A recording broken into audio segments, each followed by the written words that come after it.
আমি আজকে উচ্চ মাধ্যমিক আইসিটির দ্বিতীয় অধ্যায়ের ক্লাউড কম্পিউটিং নিয়ে আলোচনা করব। এখানে ক্লাউড শব্দের অর্থ হলো মেঘ।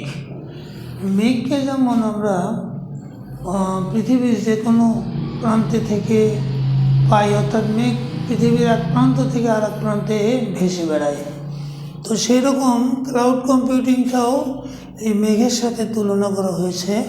এই ক্লাউড কম্পিউটিংটা হলো যে আমার একটা কথা খুবই মনে পড়ে, ক্লাউড কম্পিউটিং যখন আমি পড়াতে যাই তখন যে পরের জায়গা, পরের জমি ঘর বানাইয়া আমি রই, আমি তো সেই ঘরের মালিক নই। অর্থাৎ এখানে ক্লাউড কম্পিউটিংটার সাথে গানের একটা মিল রয়ে গেছে। অর্থাৎ আমার নিজের কম্পিউটার নাই, অর্থাৎ হার্ডওয়্যার নাই, নিজের সফটওয়্যার নাই, নিজের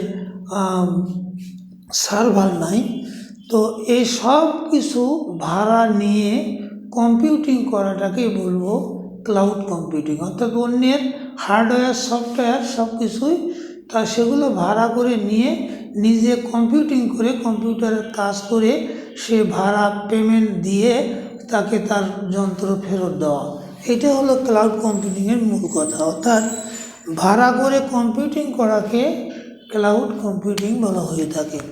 ক্লাউড কম্পিউটিং কত প্রকার? ক্লাউড কম্পিউটিং 3 প্রকার। ক্লাউড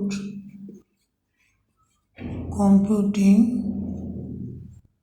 3 প্রকার,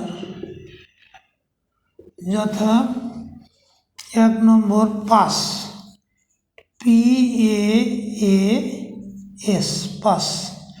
পাসটা হলো platform, PLAT, platform as a service.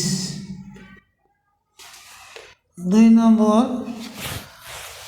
SaaS, SaaS, SaaS, software as a service, software as এ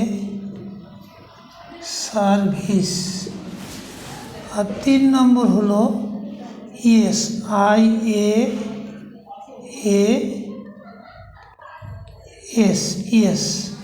অর্থাৎ information as a service, information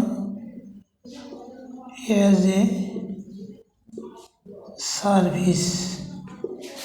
এই ক্লাউড কম্পিউটিং হলো এই 3 প্রকারের হয়ে থাকে। আজকে এই পর্যন্তই।